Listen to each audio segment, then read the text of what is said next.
Hi, I'm Nick from TbT, and this is the third of the BSA Lightning tuning videos. You may have seen the last one where I looked confused through most of it as I was trying to figure my way through a new kit for the gun. Everything's been cleaned, deburred. I've figured out a kit to try in it, and now we're just going to re-lubricate the gun and rebuild the gun. So let's do that. Now I'm going to use a 29 coil spring to start with, one of our premium springs. So what we need to do is get a bit of our molybdenum grease. Okay, this one is our product, Bum Slide. I've lost the lid for now, you've seen it before. Bum Slide, it's a very high molybdenum paste.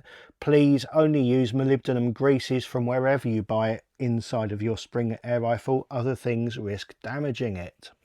So I'm putting some Bum Slide inside, because I'm a fool, inside of the bore there to lubricate the latch rod. This gun doesn't have a latch rod. I just poked Bum Slide where it wasn't really needed, but that doesn't matter. That don't really matter none.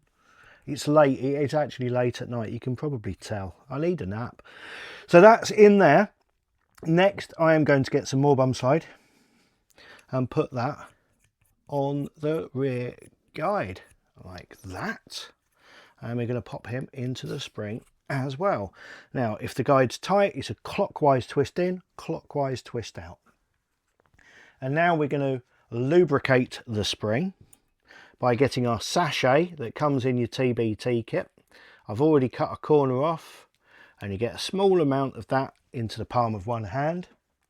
And then you get your spring and you drag it through your fist. Okay, so we're just going to spread a good amount of that grease all over the spring, and that helps to lubricate it, helps to protect it, and also kills any vibration and resonance. I've stuck a slip washer on the front of there with the grease, and that goes inside of there. Now, yes, correct. Now I need to wash my hands and then we will come back.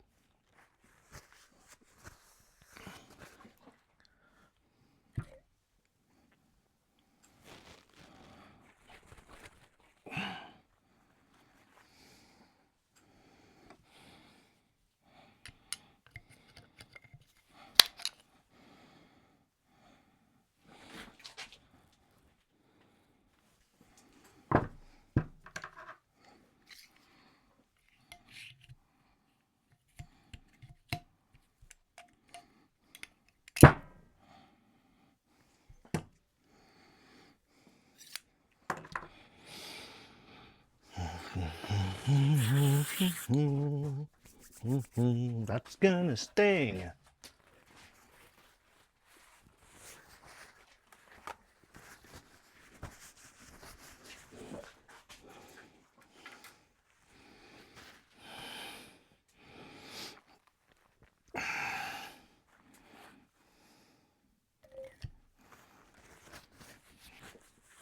Okay, close enough for jazz. Now we want to put some Bum Slide just on the shiny area of the piston here, because putting it elsewhere would be a waste because it doesn't make contact with anywhere. So we're just gonna a liberal dollop of that on there, because this is quite an agricultural gun. We want to give it all the assistance we can. So, and this is all towards the back of the piston, so it should never find its way forward as a piston seal. But while we have that on our finger, just rub upwards towards the front all around the piston seal to lubricate the skirt of the piston without getting any on the front face. Next, we put that into our gun. Like that.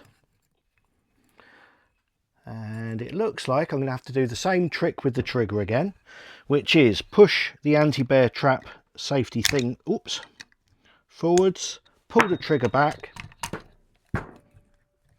and then allowing that to go forwards. I'm going to have to do that again because it's caught on another section. So push that spring forwards, trigger into the fired position, turn that upside down.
Forward like that. Right.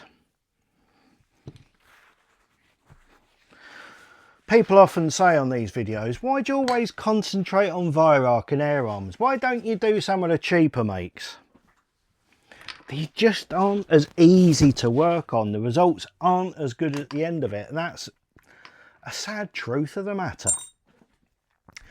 Now, I need to get my compressor back out. Or shall I? No, I'm going to put the barrel back on first. So, first thing I'm going to do is reattach my little wire thing here, which in some convoluted manner, like doing one of those little puzzles when you was a kid where it goes beep if you touch the wire with the other bit.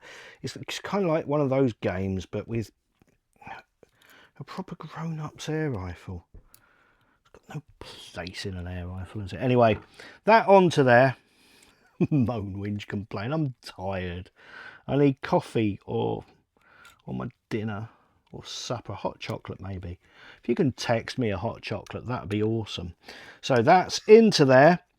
Now I want to get some of my slide and just put it on the ears of this cocking shoe here, because that's metal to metal contact. Anywhere you see metal to metal contact, any excess on there, I'm just wiping around the breech area. That goes into there. I just need to turn the piston first so that it can go into there. Please go into there. Oh, why do you not want to do that? We don't want to be a BSA, we want to be a better gun. Tough, get in there. There we are. She's in. Now, we're just going to have to bash this back through again, because unlike, I won't say better guns, unlike other guns, this is a pin and jaw arrangement. So rather than being able to tension it, it just relies on the tension of the jaws. If you get a slack-jawed yokel, which you can do if you get one that's been used a lot, you can get a padded vise and press the jaws back together again, and I am assured that that will help. Now what I'm going to do here is a little bit arse about face, line up the holes from that side, and then try tapping down from the top. Because I'm using a brass hammer, it should work. But it isn't. This took some getting off, and that doesn't, you can see there, it doesn't mar the metalwork, because that is softer than the thing I'm hitting, but I don't want to go over the top with it. So what about if it's actually in position? Is there a position there where it's happy? There is, just there like that. So if I do that, pushing the faces together,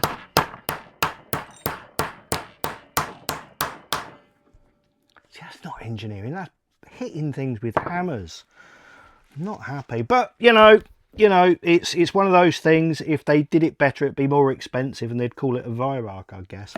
Right, now, oh, he didn't. Oh no, he didn't. I've been toiling over this gun for 2 hours. The edits don't do it justice. Right, where am I? What am I doing? There we are. Where's me spring compressor? Spring compressor back on the desk. I've got me protector for the front of the barrel. The thing is, it is such a lovely looking gun. It's such a beautifully handling gun. It deserves to be better. I'm really hoping. I've got real high hopes for this kit. Let's see. So that is how much less preload there was. Hope there's enough power now. But so I'm winding that in. We're going into the main body now. We're entering the main body now. Pushing it up until the notch on my thing there shows, and I can put my pin in, make sure it is orientated the correct way round, like that. Now let's get him into position. Do we need a tap? Do we need a little tap? Let's give him a go. He don't even want a tap. Let's try. There we are. There we are. Now that is perfectly lined up. So by taking away that, we are now with the spring under tension, held purely by the pin.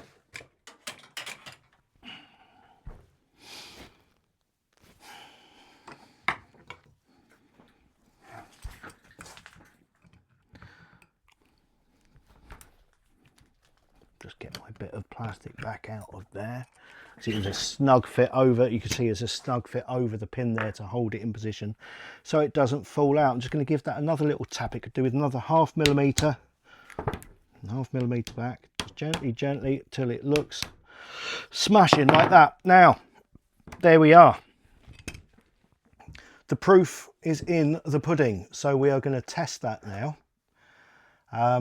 I'm not putting the maxi rail on it yet because I've got to do lots of testing of the gun, and there's things that I don't really need to do. But when we come to put the maxi rail back on, all you do is you put it on there, you knock it back down into position, same way you knocked it off.